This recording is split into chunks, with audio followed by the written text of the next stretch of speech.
وارزقنا الإخلاص في القول والعمل كاملا وعلما نافعا لا ينسى وتوفيقا دائما وصحة ويقينا وعافية. اللهم افتح لنا كل خير، اللهم اكفنا بحلالك عن حرامك وأغننا بفضلك عمن سواك. آمين يا رب العالمين. Alhamdulillah kaum muslimin rahimani wa rahimakumullah. Kita lanjutkan pengajian tafsir Quran sehari satu halaman, dan kita sudah sampai pada halaman 194, yaitu surah At-Taubah ayat 41 sampai 47 insyaallah taala. A'udzu billahi as-sami'il 'alim minasy syaithanir rajim min hamzihi wa nafthihi wa nafthihi. انفروا خفافا وثقالا وجاهدوا بأموالكم وأنفسكم في سبيل الله ذلكم خير لكم إن كنتم تعلمون لو كان عرضا قريبا وسفرا قاصدا لاتبعوك ولكن بعدت عليهم الشقة وسيحلفون بالله لو استطعنا لخرجنا معكم يهلكون أنفسهم والله يعلم إنهم لكاذبون عفى الله عنك لم أذنت لهم حتى يتبين لك الذين صدقوا وتعلم الكاذبين لا يستأذنك الذين يؤمنون بالله واليوم الآخر أن يجاهدوا بأموالهم وأنفسهم والله عليم بالمتقين إنما يستأذنك الذين لا يؤمنون بالله واليوم الآخر وارتابت قلوبهم فهم في ريبهم يترددون ولو أرادوا الخروج لأعدوا له عدة ولكن كره الله بعاثهم فثبطهم وقيل اقعدوا مع القاعدين لو خرجوا فيكم ما زادوكم إلا خبالا ولأوضعوا خلالكم يبغونكم الفتنة وفيكم سماعون لهم والله عليم بالظالمين. Alhamdulillahi Rabbil Alamin. Allahumma arhamna bil Qur'ani amin. Kaum muslimin rahimani wa rahimakumullah. Pada ayat-ayat yang kita baca ini ada beberapa kata yang boleh dibaca dengan dua bacaan, yaitu pada ayat yatabayyana lakal ladzina shadaqu wa ta'lamal kadzibin. Ayat 43. Yatabayyana laka. Ini non ketemu lam, ini boleh idgham menjadi yatabayyan laka. Kemudian bagian akhirnya ini ya lakadzibun, al-kadzibin. Ini seperti biasa boleh ditutup dengan hak saktah. Lakadzibina, lakadzibuna. Ini semuanya hak saktah. Dan ini semua adalah qiraah mutawatirah yang sumbernya dari Sayyidina Rasulullah sallallahu alaihi wasallam. Adapun tafsirnya secara ringkas, Allah katakan pada surah Taubah ayat 41, Infiru, berangkatlah, khifafan, dalam keadaan ringan, wathiqalan, dan dalam keadaan berat, wajahidu, dan berjihadlah, bi amwalikum, dengan harta-harta kalian, wa anfusikum, dan jiwa-jiwa kalian, fi sabilillah, di jalan Allah subhanahu wa ta'ala.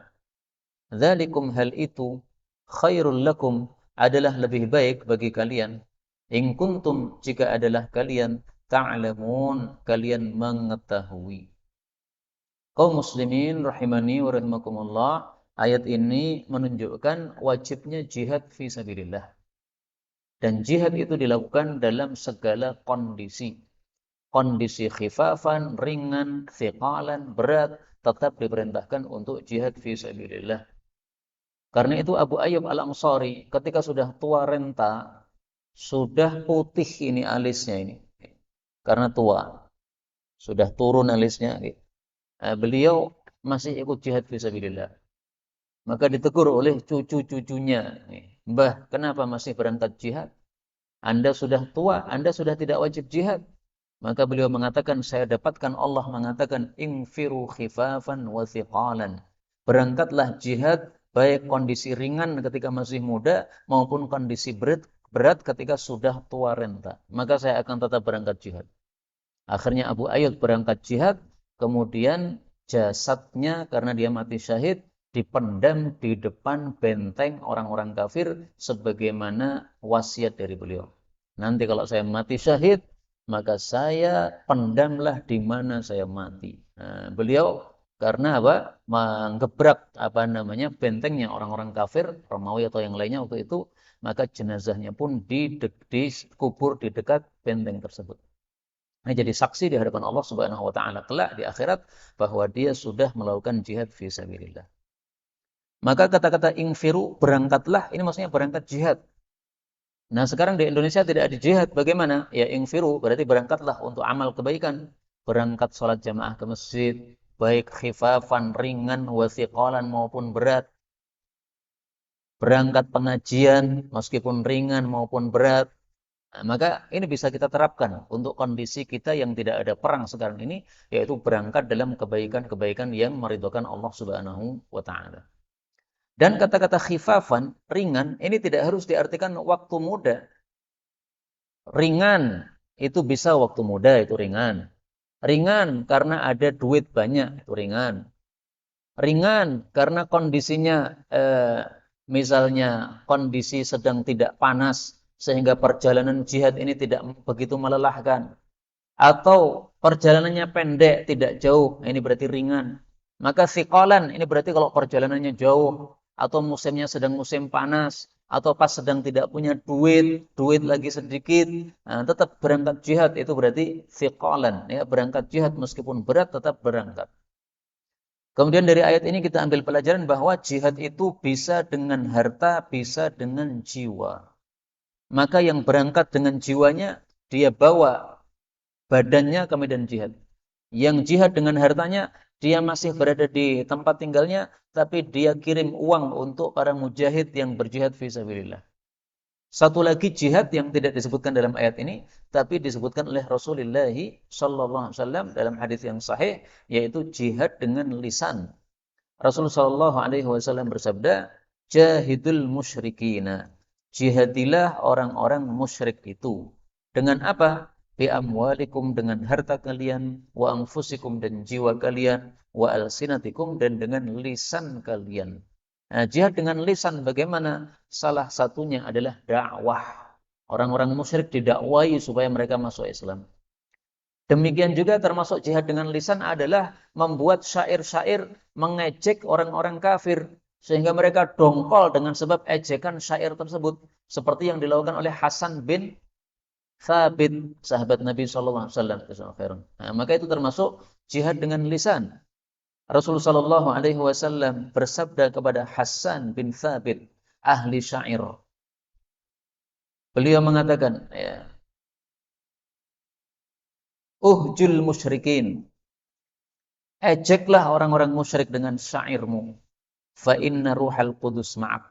Karena sesungguhnya Ruhul Kudus, yaitu malaikat Jibril, akan bersamamu, yaitu membela kamu. Hadis muttafaqun alaih.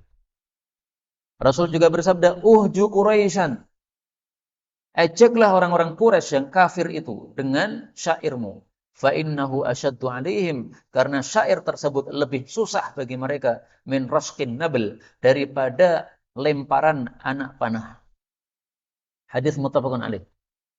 Kalau dilempar dengan anak panah, kena tubuh, nanti lukanya kering, sudah enggak sakit lagi. Tapi kalau dengan lemparan syair, ini masuk ke dalam hati, nusuk dalam hati, sakit hati sampai mati enggak sembuh-sembuh. Sampai ada orang mengatakan lebih baik sakit gigi daripada sakit hati, karena sakit hati enggak hilang-hilang. Ya, maka ini termasuk jihad bil lisan yang disebutkan oleh Nabi sallallahu alaihi wasallam tadi. Allah katakan, jihad itu adalah khairul lakum, lebih baik bagi kalian jika kalian mengetahui. Fadilah jihad sangat banyak, makanya Allah mengatakan jihad itu lebih baik bagi kalian. Itu lebih baik daripada tidak melakukan jihad fi sabilillah. Fadilah jihad sangat banyak, saya tampilkan di sini satu saja sudah mewakili. Rasulullah sallallahu alaihi wasallam bersabda, "Man qatala fi sabilillah." Barang siapa yang berperang di jalan Allah, fuwaqa naqatin, meskipun hanya sesaat saja, faqad wajabat lahul jannah, maka sungguh telah pasti dia masuk surga. Hadis riwayat Imam 3. Sesaat saja, Pak. 1 menit, 2 menit. Tapi kalau jihad fisabilillah, menegakkan agama Allah di medan perang, maka itu memastikan kita untuk masuk surga. Nah, sekali lagi, sekarang tidak ada jihad di Indonesia. Bagaimana kita penerapannya terhadap ayat ini? Ada amalan-amalan yang senilai dengan jihad. Salah satunya adalah keluar dari rumah untuk mempelajari ilmu agama Islam. Itu juga termasuk jihad fisabilillah. Rasulullah sallallahu alaihi wasallam bersabda, "Man kharaja fi talabil ilm." Barang siapa yang keluar untuk mencari ilmu agama, fahuwa fi sabilillah, dia berada di jalan Allah hatta yarji, sampai pulang. Hadis riwayat Tirmidzi. Nah, jadi posisi kita sekarang ini duduk di masjid, ini setingkat dengan jihad fi sabilillah. Ada hadis yang lebih tegas lagi menunjukkan hal tersebut. Rasulullah sallallahu alaihi wasallam bersabda, barang siapa yang keluar ke masjid untuk apa? Untuk menyampaikan ilmu agama atau untuk mendengarkan ilmu agama. Man jaa'a masjidi hadza, barang siapa yang datang ke masjidku ini, Masjid Nabawi, lam ya'tihi illa li khairin yata'allamuh, semata-mata untuk mempelajari satu kebaikan, yaitu ilmu agama. Au yu'allimuh, atau mengajarkan suatu kebaikan, yaitu ilmu agama. Fahuwa fi manzilatil mujahid fi sabilillah, maka dia setingkat dengan mujahid fi sabilillah. Hadis riwayat Ibnu Majah sahih. Nah, maka menghadiri majelis seperti ini, majelis ilmu seperti ini bukan sesuatu yang ringan di hadapan Allah. Ini sesuatu yang tinggi, nilainya setingkat dengan mujahid fi sabilillah. Karena itulah para ulama sering mengatakan agama itu tegak dengan dua, bisinan, dengan senjata, wal bayan, dan dengan ilmu agama. Maka mempelajari ilmu agama setingkat dengan mujahid fi sabilillah. Alhamdulillahi rabbil alamin. Kemudian ayat 42 Allah mengatakan, laukana, kalau adalah yang engkau ajak itu, aradhan ghanimah qariban, yang dekat, wasafaron, dan perjalanan, qasidan, yang dekat, lattaba'uka, niscaya mereka akan mengikuti kamu, wahai Nabi. Walakin, akan tetapi, ba'udat, jauh, alaihim, bagi mereka, asyuqqah, perjalanan atau jarak tempuh. Telah jauh bagi mereka jarak tempuh, yaitu untuk menuju jihad fi sabilillah. Wa sayahlifun, dan mereka akan bersumpah billahi, dengan nama Allah. Apa isi sumpahnya? Law istata'na, kalau kami mampu, yaitu mampu keluar, la kharajna ma'akum, sungguh kami akan keluar bersama kalian. Allah jawab, yuhlikuna, mereka telah membinasakan anfusahum, diri-diri mereka. Wallahu ya'lamu, dan Allah tahu, innahum lakadzibun, sungguh mereka orang-orang yang dusta. Kaum muslimin rahimani wa rahimakumullah. Ayat ini bicara tentang perang Tabuk. Perang Tabuk terjadi pada tahun 9 Hijriah. Ini adalah perang terakhir Rasulullah sallallahu alaihi wasallam. Perjalanannya sangat jauh. Sehingga Rasulullah memberikan penjelasan yang gamblang kepada para sahabat. Ini nanti kita akan perang menuju ke Tabuk. Tabuk itu sangat jauh. Perjalanan jauh, musim panas, perlu bekal banyak, perlu air minum, perlu duit banyak. Maka semuanya disuruh persiapan yang sempurna. Biasanya Rasulullah kalau perang tidak pernah menunjuk kemana. Karena kalau beliau menunjuk kemana, nanti khawatir nanti akan beritanya bocor kepada orang-orang kafir. Sehingga beliau melakukan tauriyah. Apa itu tauriyah? Tauriyah adalah seperti ngelabui musuh. Kamuflase, yaitu seolah-olah menuju ke arah timur, padahal tujuannya ke arah selatan. Seolah-olah beliau bertanya, kita akan menuju ke arah utara, rutenya bagaimana? Nah, maka tersebar di kalangan masyarakat, ini akan menuju ke arah utara. Padahal tujuan beliau ke arah barat misalnya. Nah, kamuflase seperti itu. Tapi untuk perang Tabuk beliau menjelaskan, kita nanti akan menuju ke sana, ke Tabuk. Kenapa? Karena supaya persiapannya sempurna. Karena memang ini perjalanan sangat jauh. Makanya ketika orang-orang munafik minta izin tidak ikut perang, Allah turunkan ayat ini. Seandainya yang kamu ajakkan itu adalah ghanimah yang dekat. Dekat maksudnya mudah dicapai ghanimahnya. Gampang. Musuhnya sedikit, sementara umat Islam banyak, sehingga ghanimahnya gampang. Dan safarnya dekat, tidak jauh ke Tabuk. Niscaya mereka akan ikut perang. Kenapa? Karena tujuan perangnya bukan mendapatkan pahala, tapi semata-mata dapat ghanimah tadi. Ini orang-orang munafik. Kalau orang-orang muslim, maka tidak peduli jauh atau dekat, karena yang dicari bukan ghanimahnya, tapi yang dicari adalah pahala dari Allah Subhanahu wa Ta'ala. Nah, terapan ayat ini, karena kita tidak ada perang di Indonesia, ini kita terapkan untuk amal soleh yang lain. Amal soleh yang lain, mau jauh mau dekat, kalau memang bisa dan mampu dan dibutuhkan tenaga kita, maka marilah kita berangkat. Meskipun itu tidak qoriban, ya, tidak dekat, tidak qasidan, tidak dekat, maka sebisa mungkin kita ikut dalam ajakan untuk kebaikan yang memang diperlukan kepada tenaga kita tersebut. Kita ambil beberapa faedah. Ya. Faedah yang pertama, di sini Allah katakan ba'udat alaihimus syuqqah. Jauh bagi mereka jarak tempuh, yaitu jarak tempuh dari Madinah ke medan perang Tabuk. Nah, nanti silahkan dilihat di Google ya, dari Madinah menuju Tabuk. Ini berapa kilometer dan berapa hari jauh perjalanannya. Itu saya kira-kira sekitar 1 bulan perjalanan. Madinah sampai ke Tabuk. Nah, maka bayangkan sendiri, Pak. 1 bulan perjalanan naik onta. Berapa butuh biaya yang diperlukan itu. Belum lagi sampai sana nanti harus menghadapi musuh yang sangat banyak sekali. Karena orang-orang Romawi itu sangat besar mereka tentaranya. Tapi pada perang Tabuk ini ternyata orang-orang Romawi tidak punya nyali. Rasulullah sudah berada di Tabuk selama 20 hari. Ternyata orang-orang Romawi nggak ada yang berani keluar. Karena tidak ada yang berani keluar, akhirnya Rasulullah putuskan, mari kita pulang ke Madinah, kita sudah menang. Jadi mereka sudah tidak punya nyali, mereka tidak berani keluarkan tentaranya. Padahal jumlah mereka sangat banyak.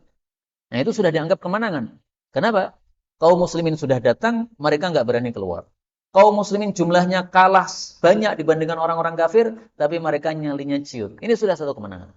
Termasuk kemenangan adalah kalau umat Islam berhasil membuat takut orang-orang kafir, meskipun tidak ada pertumpahan darah, itu sudah dianggap sebagai kemenangan.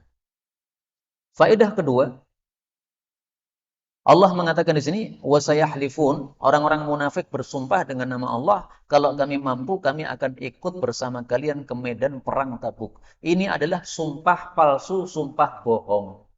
Taunya dari mana? Dari ayat berikutnya, yuhlikuna anfusahum. Allah binasakan mereka, mereka membinasakan diri mereka, maksudnya karena mereka sudah bersumpah dengan sumpah bohong. Sumpah bohong itu termasuk dosa besar. Nah, sehingga orang yang melakukan dosa besar diancam masuk neraka. Sehingga dengan sumpahnya ini mereka berhak masuk ke dalam neraka. Itulah makna yuhlikuna anfusahum. Mereka sudah membinasakan diri, yaitu menyebabkan diri mereka masuk ke dalam api neraka dengan sebab sumpah tadi. Dalam hadis yang sahih, Rasulullah bersabda, "Inna min akbaril kabair", termasuk dosa-dosa terbesar adalah asyirka billah, syirik kepada Allah. Uquqal walidain, durhaka kepada orang tua. Wal yaminal ghamus, dan sumpah palsu, sumpah bohong termasuk di sini. Ini hadis riwayat Tirmidzi. Nah, jadi sumpah bohong bukan dosa yang sepele, tapi dosa besar, disetarakan oleh Nabi SAW dengan satu syirik, dua durhaka kepada orang tua, kemudian yang nomor 3 adalah sumpah dusta itu. Kemudian faedah terakhir di sini Allah katakan wallahu ya'lamu innahum lakadzibun. Menunjukkan bahwa dusta itu adalah sifatnya orang munafik. Karena itu kita muslim jangan dusta.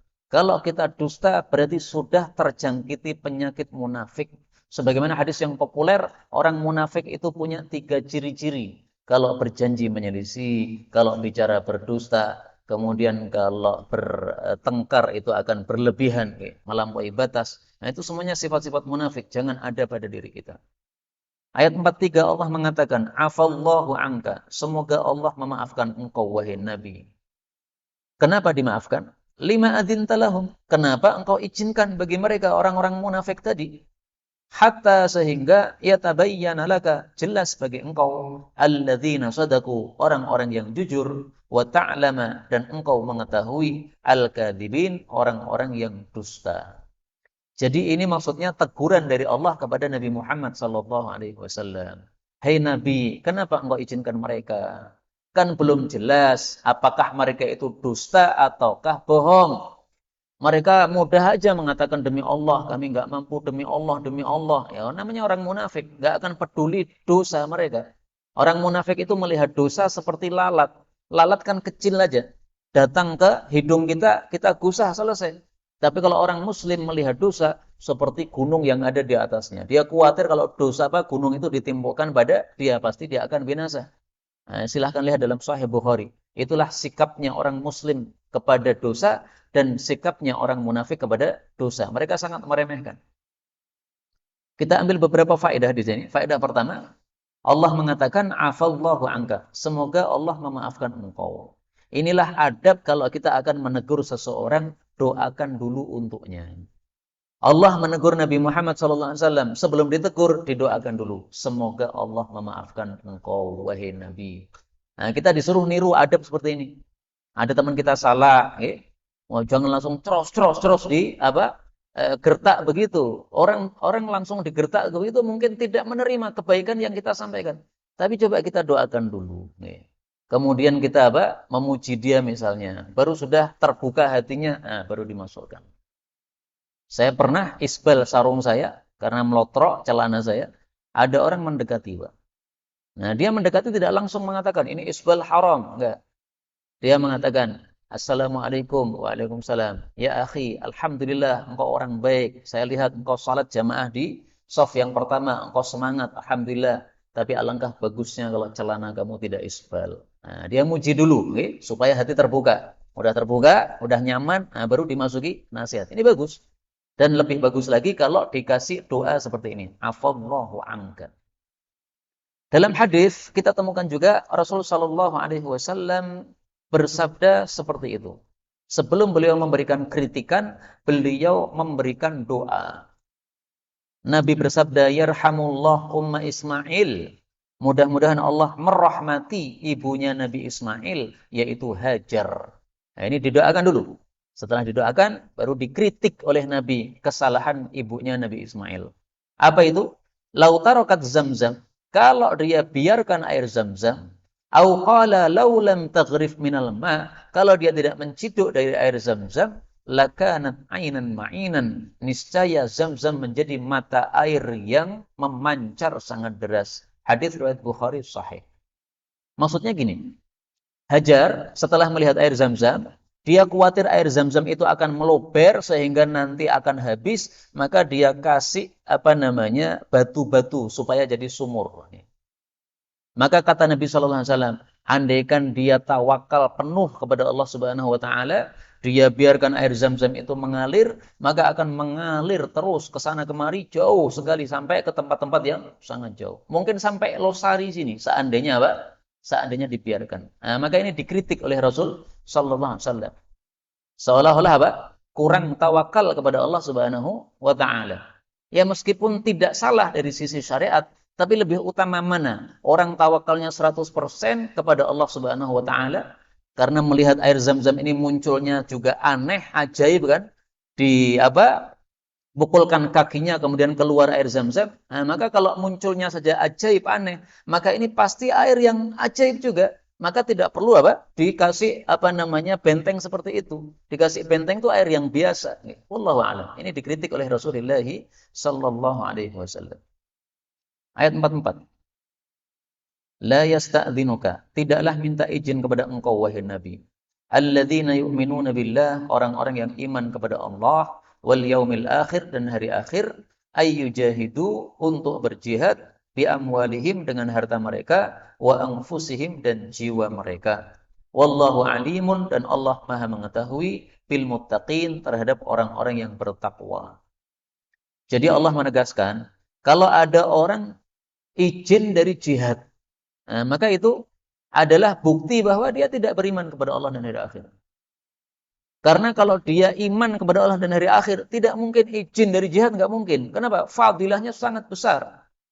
Semenit saja ikut jihad itu sudah dijamin surga. Nah, semua orang kan pengen masuk surga kan? Kalau memang iman kepada Allah. Sehingga tidak mungkin orang beriman kok minta izin tidak ikut jihad. Nggak mungkin. Tetapi memang ya, jihad itu adalah hukumnya fardu kifayah. Sehingga kalau sudah ada yang keluar, dan itu jumlahnya cukup, maka kita yang punya udzur boleh untuk tidak ikut jihad. Seperti Sayyidina Ali pernah tidak ikut jihad. Kenapa? Karena istrinya sakit. Nah, oleh Nabi disuruh untuk merawat istrinya. Istrimu sakit, kamu rawat. Sehingga dia tidak ikut jihad memang karena ada udzur. Maka yang dimaksud di sini, tidak mungkin orang beriman izin dari jihad ketika tidak ada udzur sama sekali. Dia buat-buat udzur padahal tidak punya udzur. Nggak mungkin. Pasti itu orang munafik yang tidak beriman kepada Allah sehingga dia tidak mau jihad fi sabilillah. Kemudian Allah di sini menutup dengan kalimat wallahu alimun bil muttaqin. Allah Maha tahu terhadap siapa yang bertakwa. Artinya kalau kita bertakwa kepada Allah, berbuat yang baik enggak usah dipamerkan karena Allah sudah tahu. Jadi infak sedekah enggak usah diiklan-iklankan. Saya sudah iklan infak sekian enggak perlu. Ada pembangunan masjid misalnya, kita ikut menyetorkan 10 juta. Harus ditulis di papan masjid, enggak perlu begitu. Karena ditulis maupun tidak, itu Allah sudah tahu. Dan yang penting itu pahala dari Allah. Manusia tahu atau tidak ada urusannya kita dalam amal kita tersebut. Ayat 45. Allah mengatakan, innama sesungguhnya tiada lain, yasta'dinuka yang minta izin kepada engkau adalah alladzina la yu'minuna billah, orang-orang yang tidak beriman kepada Allah, wal yaumil akhir dan hari akhir. Wartabat dan ragu-ragu qulubuhum hati-hati mereka. Fahum maka mereka itu fi raibihim di dalam keraguan-raguan mereka yataraddadun mereka bingung. Nah, jadi maksudnya di sini orang munafik yang izin dari jihad itu. Cirinya orang munafik itu apa? Irtabat, ragu. Maka manusia bisa dibagi tiga. Satu, orang yang yakin adanya surga. Maka dia pasti akan nyosor kemana ada peluang masuk surga, dapat surga, dia pasti akan masuk ke situ. Termasuk jihad. Yang kedua, orang yang mendustakan, yang tidak percaya adanya surga, nggak percaya adanya hari akhirat, maka pasti tidak akan peduli masalah-masalah begini. Yang ketiga, ini tengah-tengah antara keduanya. Beriman juga tidak, mendustakan juga tidak, tapi ragu-ragu. Benar enggak sebenarnya ada surga itu? Benar enggak ada kebangkitan setelah kematian itu? Nah, itu orang munafik namanya. Untuk di dunia, orang munafik dihukumi sesuai zahirnya. Dia menampakkan Islam, ya kita hukumi Muslim. Sehingga kalau ketemu ya salah, karena dia menampakkan Islamnya. Tapi hukum batinnya di hadapan Allah, dia adalah orang kafir. Buktinya di sini Allah mengatakan, alladzina la yu'minuna billah. Tidak beriman kepada Allah. Maka munafik itu hakikatnya kafir berdasarkan ayat ini. Tidak hanya ayat ini, banyak ayat yang menunjukkan bahwa hakikatnya orang munafik adalah kafir. Contoh, Allah Subhanahu wa taala mengatakan, innal munafiqina fid darakil asfali minan nar. Sesungguhnya orang-orang munafik itu di lapisan paling rendah dari api neraka. Walan tajida lahum nasira, kamu tidak akan menemukan bagi mereka penolong yang bisa mengeluarkan dari neraka, alias kekal di neraka. Nah, kekal di neraka berarti apa? Kafir. Karena tidak ada yang kekal di neraka selain orang kafir. Orang kalau dalam hatinya masih ada iman, meskipun sekecil biji sawi, itu nanti akan dikeluarkan oleh Allah dari neraka. Dosamu sudah selesai, maka kotor dalam hatimu sudah habis, sekarang dimasukkan dalam surga. Tapi kalau orang yang munafik ini, tidak punya iman sama sekali. Orang kafir tidak punya iman sama sekali, sehingga mereka pun dikekalkan dalam neraka oleh Allah Subhanahu wa taala. Ayat 46. Walau dan kalaulah aradu mereka menghendaki al-khuruja untuk keluar, yaitu keluar jihad. La'addu sungguh mereka menyiapkan lahu untuk jihad tadi uddatan akan persiapannya, senjatanya, nafkahnya, kendaraannya, kudanya. Walakin akan tetapi karihallah, Allah membenci imbi'athahum, bangkitnya mereka, keluarnya mereka. Fasabbatahum, maka Allah pun mendongkrokkan mereka. Allah pun membuat mereka lambat tidak berangkat. Waqila, dan dikatakan kepada mereka, uqa'udu, duduklah kalian, yaitu tidak berangkat jihad, duduklah di rumah, ma'al qa'idin, bersama orang-orang yang duduk, yaitu anak-anak dan orang-orang sakit dan para wanita. Orang-orang sakit, mereka duduk, tidak ikut perang, memang tidak mampu. Nah, maka dikatakan oleh Allah kepada mereka, silahkan duduk bersama orang-orang yang tidak ikut jihad itu. Ini ayat menunjukkan bahwa kalau orang punya niatan, itu pasti ada persiapan. Mereka mengatakan, demi Allah, kalau kami mampu jihad, kami akan keluar. Tapi nggak pernah persiapan. Itu berarti omong kosong. Kalau memang ada niat untuk berangkat jihad, pasti sudah disiapkan. Barang-barangnya sudah disiapkan. Tapi ternyata hari H untuk berangkat, dia punya udzur. Nah, itu betul-betul orang yang punya udzur. Ini nggak pernah persiapan sama sekali. Dan ini bisa kita tarik untuk amalan kita yang lain. Saya itu sebenarnya pengen tahajud, tapi nggak bisa bangun. Persiapan tidak. Kalau tidak ada persiapan, ya berarti nggak ada keinginan tahajud. Orang kalau betul-betul ingin tahajud, ada persiapan. Persiapannya apa? Saya batasi tidur jam 10, supaya nanti jam 3 bisa bangun. Itu persiapan. Sebelum tidur saya doa kepada Allah, ya Allah bangunkan saya supaya nanti bisa tahajud. Itu persiapan. Tapi nggak pernah ada persiapan, bangunnya selalu subuh, terlambat lagi salat subuhnya, kemudian mengatakan sebenarnya saya itu pengen tahajud tapi belum bisa bangun. Itu nggak ada keinginan kayak begitu. Kalau ada keinginan berarti harus la'addu, harus ada persiapan. Itu omong kosong saja, ingin tapi sebenarnya nggak ingin. Seperti orang-orang munafik. Kemudian pelajaran yang kedua yang penting dari ayat ini adalah kenapa orang munafik itu tidak bangkit jihad? Mereka minta izin, akhirnya apa? Diizinkan oleh Nabi, sehingga tidak ikut jihad. Ternyata kuncinya adalah, sebabnya adalah karena karihallahum bi'atahum. Memang Allah tidak suka kalau mereka itu berangkat jihad. Jadi Allah nggak senang seandainya ada para munafik ikut berangkat. Kenapa? Karena berangkatnya mereka itu nanti akan nulari kepada yang lain. Dia berangkatnya setengah hati kan. Nah, sehingga ketika jihad itu tidak ada semangat. Nah, tidak semangat itu bisa nular kepada yang lain-lain. Maka justru mereka tidak ikut jihad itu kehendak Allah. Allah memang ingin mereka nggak usah keluar. Karena keluar malah nulari. Nah, sehingga dari sini kita ambil pelajaran satu. Bisa jadi kalau kita itu sudah ada keinginan untuk pengajian misalnya, tapi nunda-nunda akhirnya nggak jadi berangkat. Mungkin Allah nggak suka kita berangkat pengajian. Karena kondisi kita pengajian dalam kondisi setengah hati, sehingga malah nulari yang lain nanti. Jadi malas seperti kita. Atau kita tidak tahajud. Kenapa engkau tidak tahajud? Mungkin Allah benci tahajudnya kita. Karena itu Allah bikin kita tidur pulas sampai subuh. Na'udzubillah.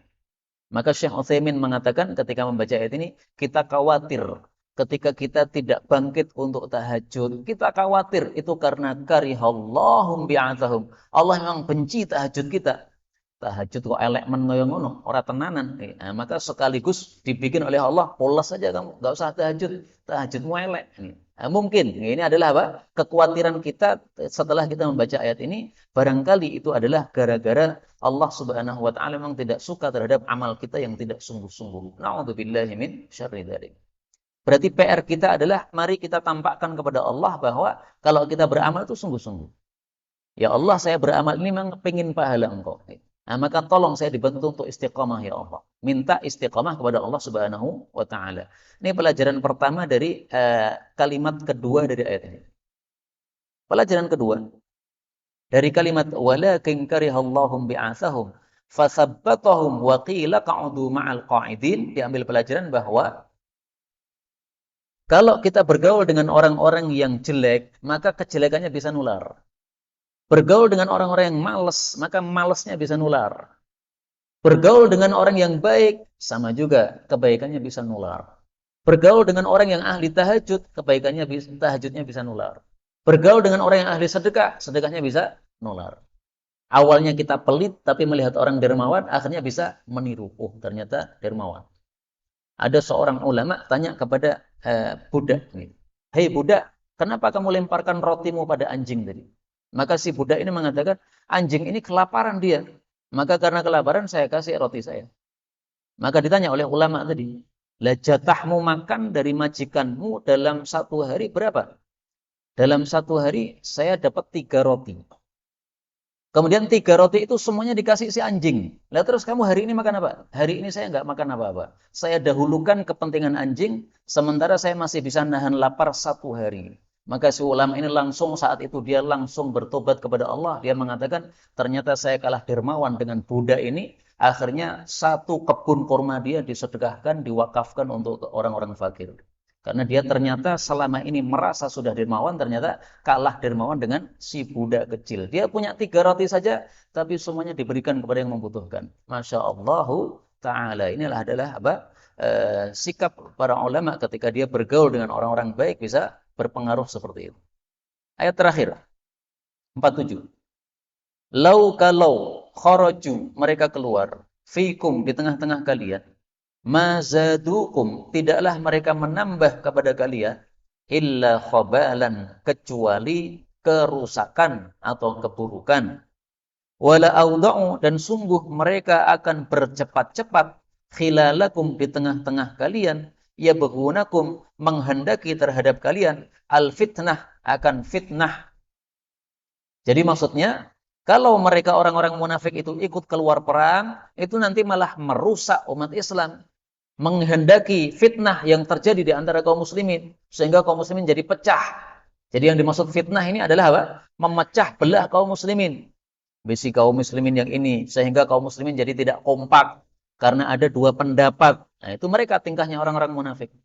Karena itu justru Allah sengaja, Allah bikin mereka bersumpah-sumpah minta supaya tidak ikut perang. Itu malah takdir dari Allah, kehendak dari Allah Subhanahu wa taala. Karena kalau mereka berangkat perang, malah bisa membuat rusaknya kaum muslimin yang lain. Kemudian Allah menegur umat Islam.